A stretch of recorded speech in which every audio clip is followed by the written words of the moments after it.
Hi guys, welcome back to my YouTube. බලමු අද හදනත් පළඳනාව. පළවෙනියටම තියෙන නූලෙන් යටින් දානවා සුදු පාට නූල. කළු පාට නූලත් එහෙම දාලා මේ සුදු පාට නූලේ රවුම යටින් දානවා. බලන්නකෝ රටාව පේන්න නම් නූල් දෙක තුනක් යවන්න ඕනේ. සුදු පාට නූල් තමයි මුලින්ම මේ නූල යටින් දාන්නේ. ඊට පස්සේ කළු පාට නූල් දානවා ඊළඟ නූලේ යටින්. සුදු පාට මේ වලල්ල වගේ තියෙන තැනින් ඇතුළට දාලා තමයි ගන්න ඕනේ. එතකොට තමයි රටාව වෙනස් වෙන්නේ. ආයෙ බලමුද? සුදු පාට නූල පළවෙනි නූලේ යටින් දාලා උඩින් ගන්නවා දෙවෙනි නූලට. පේනවද? මෙන්න මේ විදිහට. ඊට පස්සේ මේ කළු පාට නූලත් ඒ විදිහටම පළවෙනි නූලට යටින් දාලා දෙවෙනි නූල උඩින් දාලා අර සුදු පාට නූලට ඇතුලෙන් දාගන්නවා. පේනවද?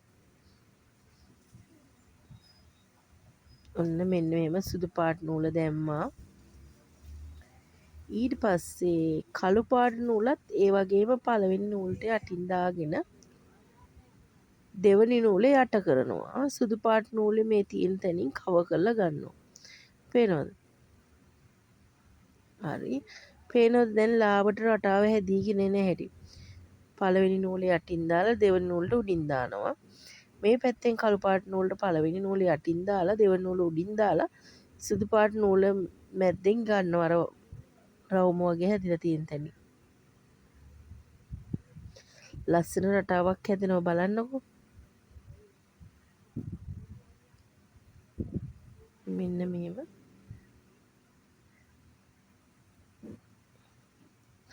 දැක්කම ආස හිතෙනව නේද? මේ ඕනම රටාවක් හරිම සිම්පල්. ලොකු මහන්සියක් වෙන්න ඕනේ නැහැ. ඉස්කෝලේ යන බබෙකුට උනත් මේවා ඉගෙන ගන්න පුළුවන්. අත්කම් නිර්මාණ වලට ගොඩක් වටිනවා. ඉතින් ඔයාටත් දරුවෙක් ඉන්නොනම් ඒ දරුවන්ට කියලා දෙන්න. ගැහැණු පිරිමි කියලා මේකට ભેදයක් නැහැ. අත්කම් නිර්මාණ වලට හොඳත් වැඩක්.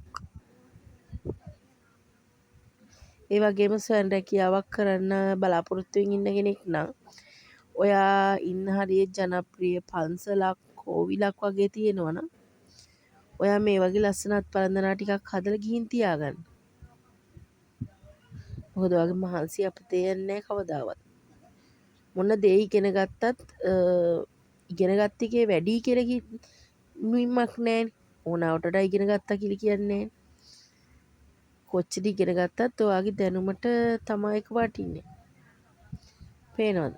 ලස්සන රටාවක් හිටලා තියෙනවා.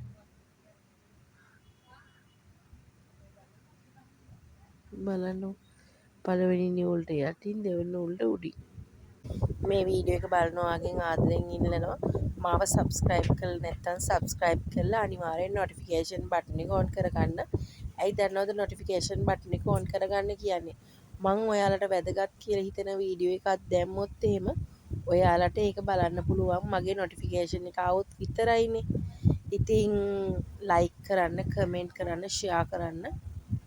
ෂෙයා කරන්න කියන්නේ ඔයා වගේම තව කෙනෙක් මේ වීඩියෝ එක බලලා එයාට මේ වීඩියෝ එක වැදගත් වෙනවා නම් ඒක කොච්චර වටිනවද? කවුරු හරි මේකෙන් ස්වයං රැකියාවක් හරි අධ්‍යාපන වැඩකට හරි යොදව ගන්නවා නම් ඒක ගොඩක් මට සතුටු හිතෙනවා. මොකද ඉතින් ඔයාලට ස්වයං රැකියාවක් පටන් ගන්න හරි ඔයාලගේ දැනුමට හරි තමයි මම මේ දේවල් අරන් ඉන්නේ. ඒ දේ තමයි මගේ සතුට. බලමු ඉතුරු ටික ආයෙ පේනවා. සුදු පාට නූල දානවා.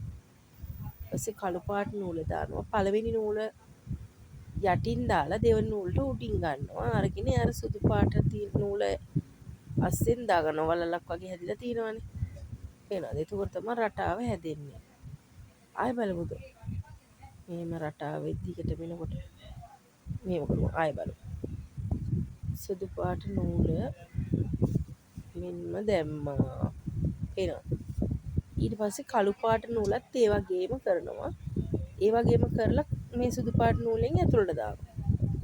පේනවද? ආයෙම කරලා බලමු. සුදු පාට නූල පළවෙනි නූලට යටින් දැම්මා. කළු පාට නූලත් ඒ විදිහටම පළවෙනි නූලේ යටින් දාලා අර සුදු පාට නූල වලල්ලක් වගේ හැදලා තියෙන එතනින් දානවා. ඔන්න බලන්නකෝ අය පාරක් කරමුද? ඕනේ නෑනේ. try කරලා බලන්න. හොඳ නම් like කරන්න, comment කරන්න, share කරන්න. bye.